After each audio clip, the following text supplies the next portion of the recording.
It's no secret that the real estate market is cooling down, and here in Oshawa and across Durham region, we're seeing a growing number of homes for sale, but not enough buyers to keep pace. Inventory is building and market conditions are clearly shifting in buyers' favor. But compared to nearby cities that are sliding into full-blown buyers' markets, Durham region is holding fairly steady for now. In this video, I'm breaking down what this shift actually looks like on the ground, from pricing trends and buyer behavior to why some agents are refusing to take new listings. I'll also talk about the types of deals that we're seeing in the under $650,000 range, who this market favors, and whether now is the right time to make a move or to wait it out. Stay with me, there's a lot to unpack. If it's your first time here, my name is Jessie McClellan and I'm a realtor here in Oshawa, Ontario. If you value transparency and want an honest look into what's happening in our real estate market, especially in the Durham region and surrounding areas, then subscribe to the channel. And if you found the information in this video helpful, please hit that like button to help me reach more people like you.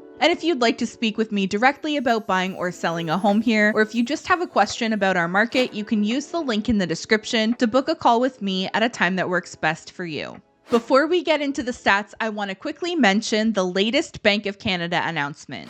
They held the interest rate again, and while some people were hoping for another cut, which will most likely come later this year, the reality is a cut probably isn't going to fix the market. We've had 7 rate cuts over the last year, and none of them have made a meaningful impact. And an 8th one probably wouldn't have either.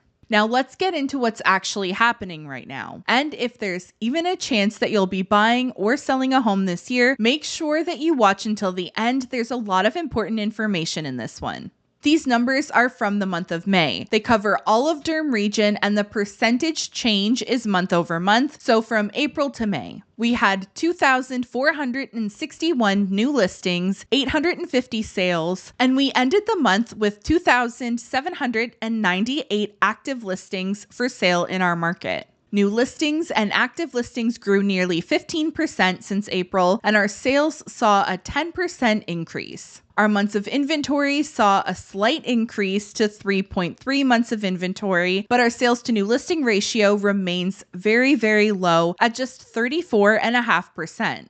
The months of inventory would still indicate a market that's just shifting into balanced market territory, but a sales to new listing ratio of 34.5% indicates that we're going to quickly gain inventory in our market and shift more towards a buyer's market if that number stays low for a longer period of time. And so far this year, that number has remained very low, and that's why we've seen our inventory grow during the spring market, a season where we typically struggle to build any inventory. The average time it takes to sell a home in Durham region did drop slightly month over month from 19 to 18 days. Our sale price to list price ratio is down to 100%. I expect that we'll see that drop slightly below 100% in the months ahead. It held pretty strong above 100% so far this year, but as our inventory continues to grow, the strategy of listing intentionally low and hoping to get multiple offers is becoming less and less effective with each passing week. The average sale price also decreased slightly to $905,000 for all of Durham region. For some context, last year we were talking about a slow spring market, and here's how those numbers compared to this year.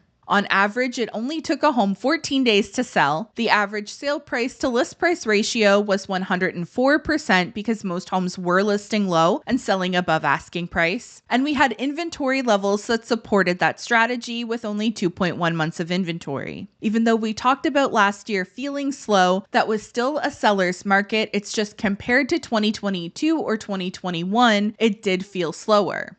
These stats don't really tell you the full picture though, especially if you're actually buying or selling a home. You're not making your decisions based off of broad numbers that cover all of Durham region. You're going to narrow it down and take a closer look at what's actually happening around the home that you're planning on buying or selling, because every area, property type, and price point can feel different to navigate. My advice for buyers and sellers is coming up, but I'd like to point one thing out that maybe gives the future first-time home buyers watching this some hope, because I'm sure you're looking at this and thinking, oh great, the market's cooling down, and now the average house is only $900,000 instead of $950,000. And if you actually look at the median price, which is arguably a little bit better to look at, our median sale price from May of 2024 was $885,000, and our median price this year was $850,000. I mean, it is an improvement in affordability, but does that sound like it really moves the needle for those trying to enter the market? Probably not.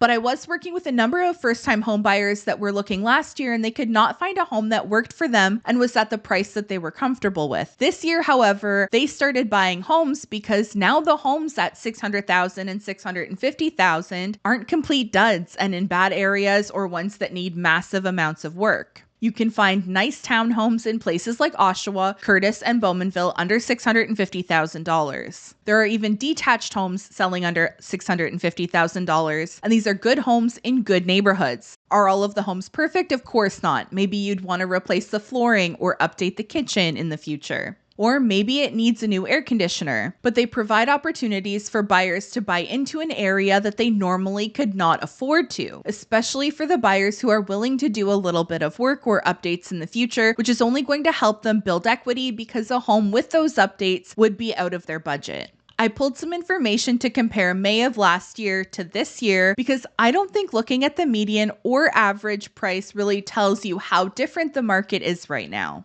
If we look at sales of freehold properties, so no condo apartments or condo townhomes, Durham region last year in May had 5 sales between $500,000 and $599,000, and 48 sales between $600,000 and $699,000. This year, during the month of May, 23 sales happened below $599,000, and 73 sales between $600,000 and $699,000. I know these are not huge numbers, but that's still a 360% increase between $500,000 and $600,000 and a 52% increase to the sales from $600,000 to $700,000. And that's with 57 less sales overall this year.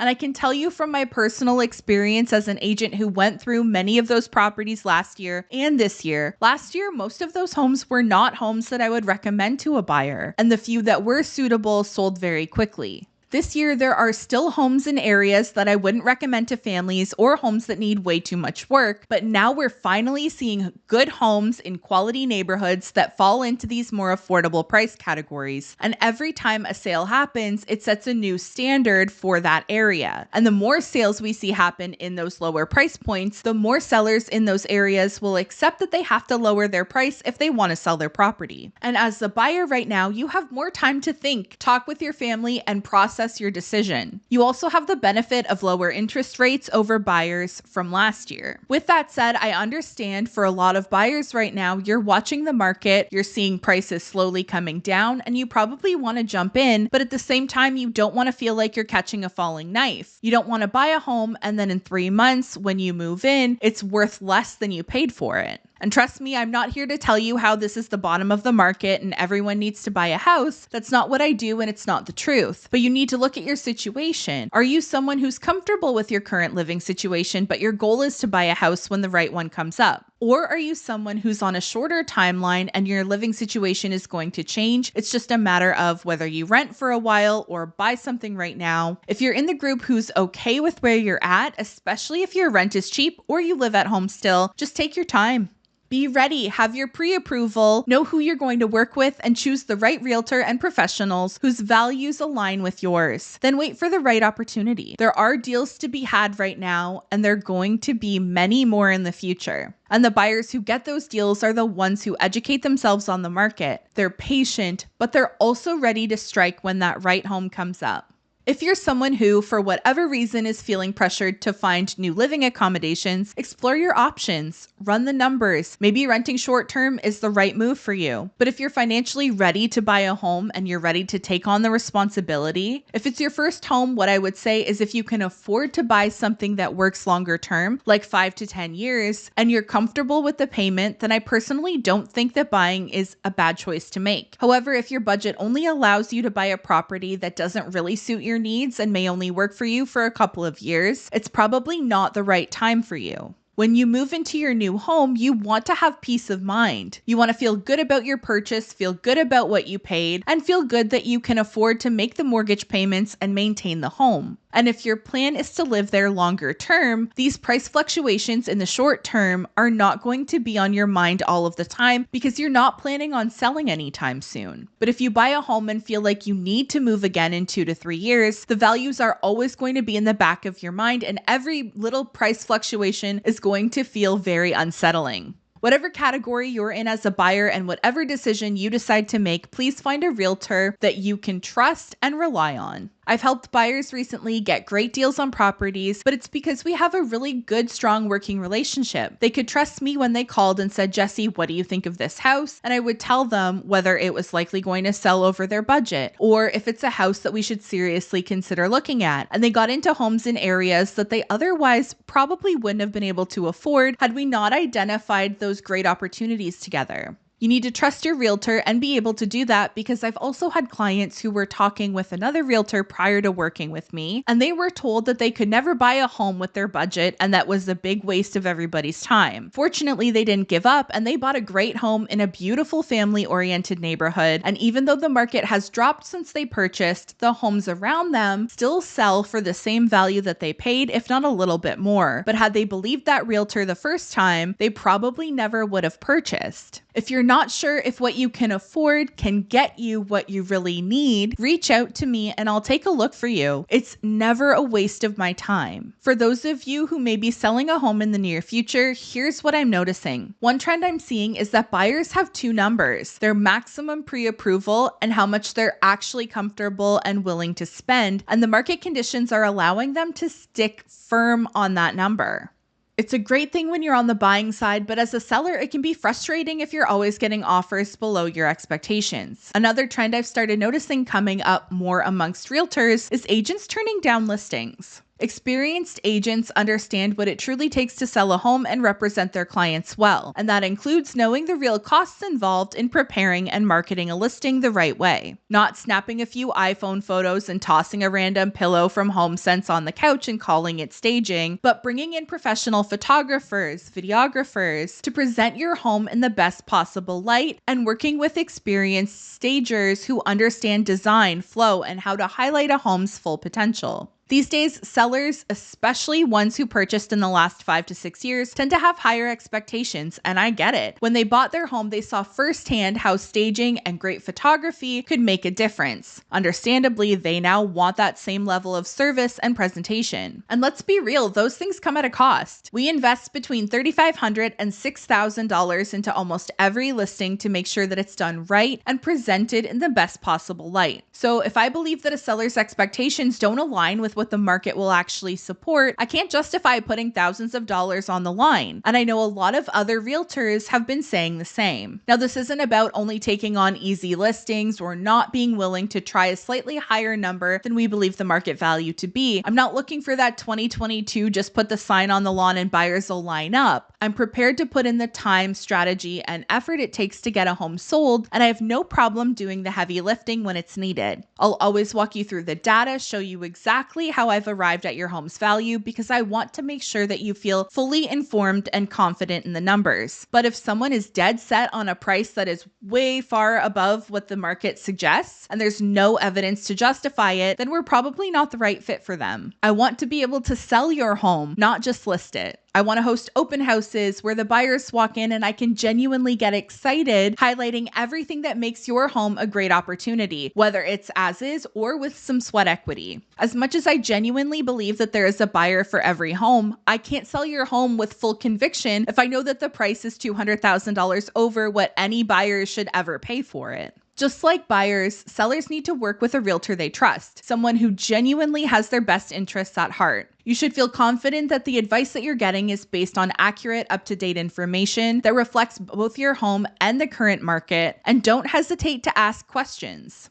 If you're thinking about selling because it's time for a change, maybe your circumstances have shifted, or the home no longer fits your lifestyle, it's important to do it right from the start. The market could continue to shift, and the conditions we're in right now might be the best that you'll see all year. If everything's done right, pricing, marketing, negotiation, and the offers still come in lower than you'd hope, I get that that can be a tough pill to swallow. We always want more for our homes, but once your home is sold, you get to step into the market as a buyer. And right now, that side comes with real advantages. In many cases, what you gain on the buying side can really balance or outweigh what you might feel like you're giving up on the sale price. In 2021 and 2022, seller clients loved it because their homes would sell with 20 plus offers for $100,000 over the most recent comparable sale, let alone over asking, and they had all the power. But when those same clients became buyers in the same market, the tables turned. They were in competition for every property, offer after offer was rejected, and prices were climbing week after week. And each delay made it harder to find a home that felt like a smart long-term fit, one that they could afford and feel good about without feeling like they were being completely squeezed by the seller. During the peak of the madness, I would literally bring blank offers to showings I thought my clients would love because if they did, we would write an offer on the spot or risk losing out. There was no time to sleep on it because it could very well be sold by the next morning. I can't even tell you how many times I was literally in a showing at a home on day 1 or 2 of it being on the market and received a notification while I was there that there was an offer registered on the property, then 2, then 3, then 4, and so on. It all felt very urgent and high pressure for buyers. Now things are different. As a buyer, you have the time and space to make thoughtful decisions. You can explore your options without the intense pressure of competing against dozens of other offers, and you can take steps to protect yourself, like including conditions, while still having a strong chance of securing the home. That's not to say that you'll never be in competition, but with more inventory and less urgency, the process feels calmer, more balanced, and a lot less overwhelming. And take a look at the areas that surround us. Toronto with 5 months of inventory, Peel 5.6, York 5.8, Port Hope 6.5, Lindsay 5.3. Those are way more into buyers markets. Durham Region still has just over 3 months of inventory, so while it might not feel ideal, things could definitely be a lot worse. Right now, there is a kind of sweet spot where it's still possible to have a smooth, fair sale and a smart purchase if you approach it strategically.